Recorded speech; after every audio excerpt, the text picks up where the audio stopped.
got hit. I'm coming out alone. Dire state there.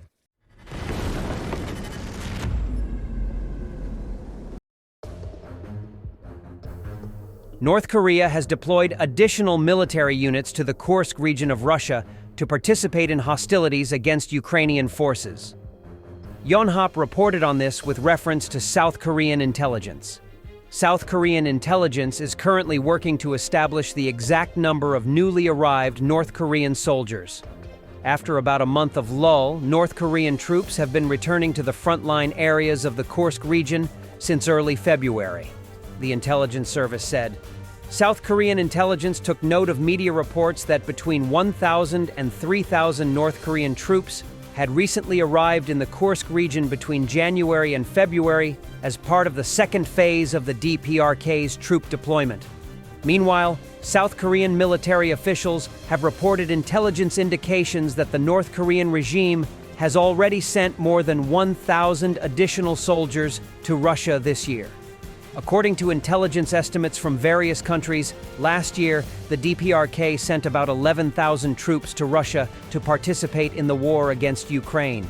In February, Vadim Skibitsky, a representative of the main intelligence directorate of the Ukrainian Defense Ministry, said that Russia had begun training the DPRK military to work with military equipment. According to him, North Korean soldiers are quickly adapting to the conditions of war and the new threats they face at the front in the Kursk region. In particular, they have become more aware of the importance of drones on the battlefield and are now using them more effectively. These changes are also evident on the battlefield. Offensive tactics are gradually changing. Instead of massive infantry attacks, smaller assault groups are increasingly being used. Militarny reported in February that the Russian army had once again engaged the North Korean military in assaults in the Kursk region. According to South Korea's defense ministry, in addition to soldiers, ballistic missiles, and ammunition, the DPRK has transferred about 200 long-range artillery systems to Russia.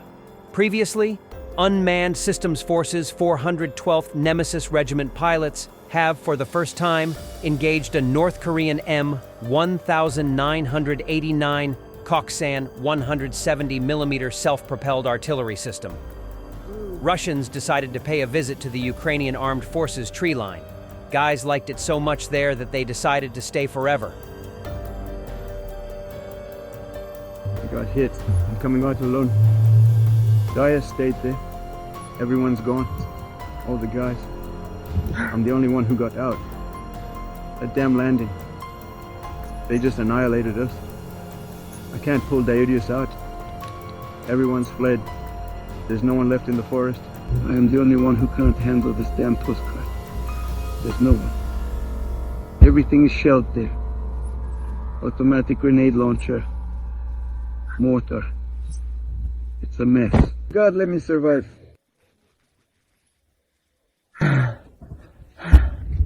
Kursk direction. Russians were caught on a walk by a Ukrainian FPV.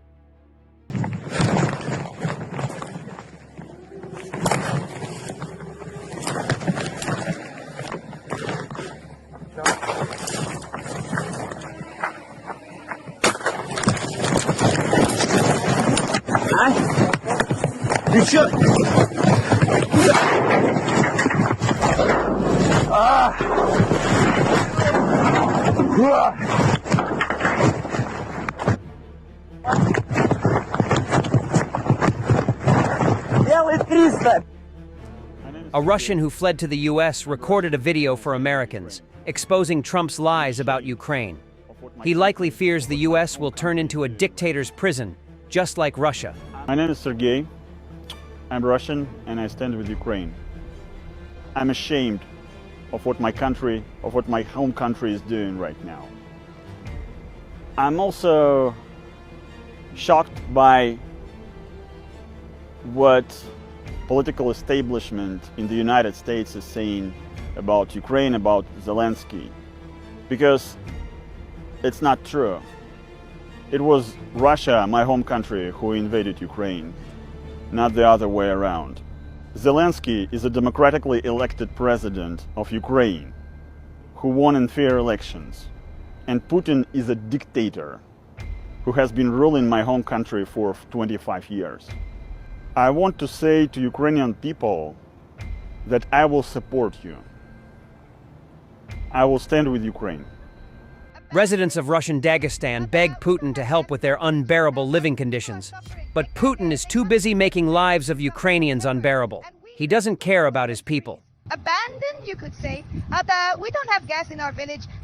People are suffering. They can't freeze their tomatoes, cucumbers, or peppers. And we, the simple people, can freeze. The small children, many are sick. They also suffer from pneumonia. Many children suffer. The children to school, they continue.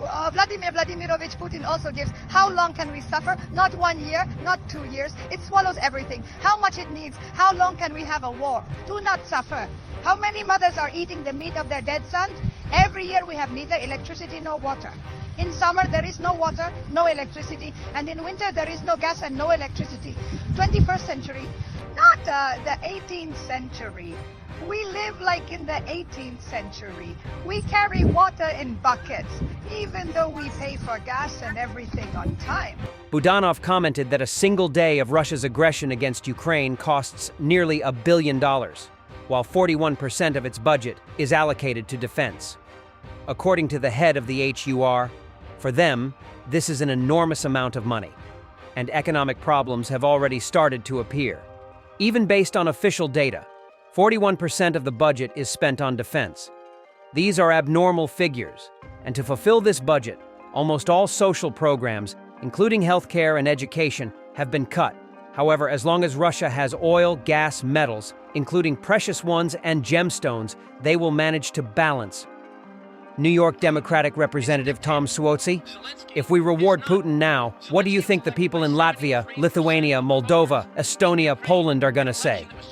If Putin, goes through Ukraine, he's going straight into Poland. Putin is a dictator. Zelensky is not. Zelensky was elected by 73% of the voters in Ukraine, an election that was certified by the European Commission that certifies it was in fact a free and fair election. Very simple point that we needed to be reported regularly.